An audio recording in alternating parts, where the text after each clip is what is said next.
Hi friends, this is Krishnaveni France director. பார்த்திங்க அப்படின்னா நம்ம வயலில் வந்து நம்மளோட அக்ரி ப்ராடக்ட் தான் யூஸ் பண்ணியிருக்கோம். இப்போ தொடர்ந்து வந்து பார்த்திங்க அப்படின்னா ஒரு 4-5 போகமாக நம்மளோட அக்ரி ப்ராடக்ட் தான் நாங்கள் தொடர்ந்து யூஸ் பண்ணிகிட்ருக்கோம். இந்த வீடியோஸில் பார்த்திங்கனாவே தெரியும். அக்ரி ப்ராடக்ட் வந்து நல்லாவே ஒரு நல்ல ரிசல்ட் கிடைக்கிது. நான் பார்த்திங்க அப்படின்னா வரப்பு மேலே நின்று தான் எடுக்கிறேன். உள்ள வயலுக்குள்ளே இறங்கினா கழுத்து வரைக்குமே நல்லா ஹைட்டாகவும் இருக்குது, விளைச்சல் வந்து நல்லாவும் இருக்குது.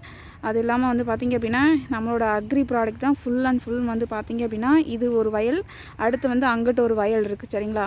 இப்போ இந்த வயல் வந்து இப்போ அடுத்து காமிக்கிற வயல் வந்து இன்னொரு 10 நாள், குறைஞ்சது ஒரு 5 நாளில் வந்து அறுவடை பண்ணுற அளவுக்கு இருக்குது. நல்லாவே விளைச்சல் இருக்குது. எப்போவுமே வந்து பார்த்திங்க அப்படின்னா 2 வயல் 3 வயல் தான் அப்படி தான் நடுவோம்.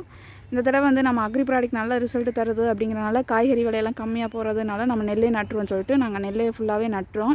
இப்போ நல்லா விளைச்சல் இருக்குது ஃப்ரெண்ட்ஸ். உண்மையிலே நான் ஒரு சூப்பராக விளைச்சிருக்கு. அதே மாதிரி கொலை அப்படிங்கிறது நல்லாவே வந்து ஓங்கி வளர்ந்துருக்கு, நல்லாவுமே ஹைட்டாகவும் இருக்குது. நீங்கள் வந்து அக்ரி ப்ராடக்ட் வந்து பார்த்திங்க அப்படின்னா ரெஃபர் பண்ணுறீங்க அப்படின்னாலும் இந்த மாதிரி வீடியோஸ் காமிச்சும் நீங்கள் டெலிகிராம் லிங்க்கில் இருக்க வீடியோவை காமிச்சும் நீங்கள் ப்ராடக்ட் வந்து ப்ரொமோட் பண்ணலாம். எங்கள் வீட்லேயும் ஹாப்பி, ஏன்னா நல்லாவும் வளர்ந்துருக்கு, ஹைட்டாகவும் இருக்குது. ஆள் விட்டு அழுக்கணும் அப்படிங்கிற மாதிரியும் இல்லாமல் நம்ம வீட்டாளுகளே செஞ்சுக்கிற மாதிரியும் நல்லாவே வளர்ந்துருக்கு. Thank you, wish you well.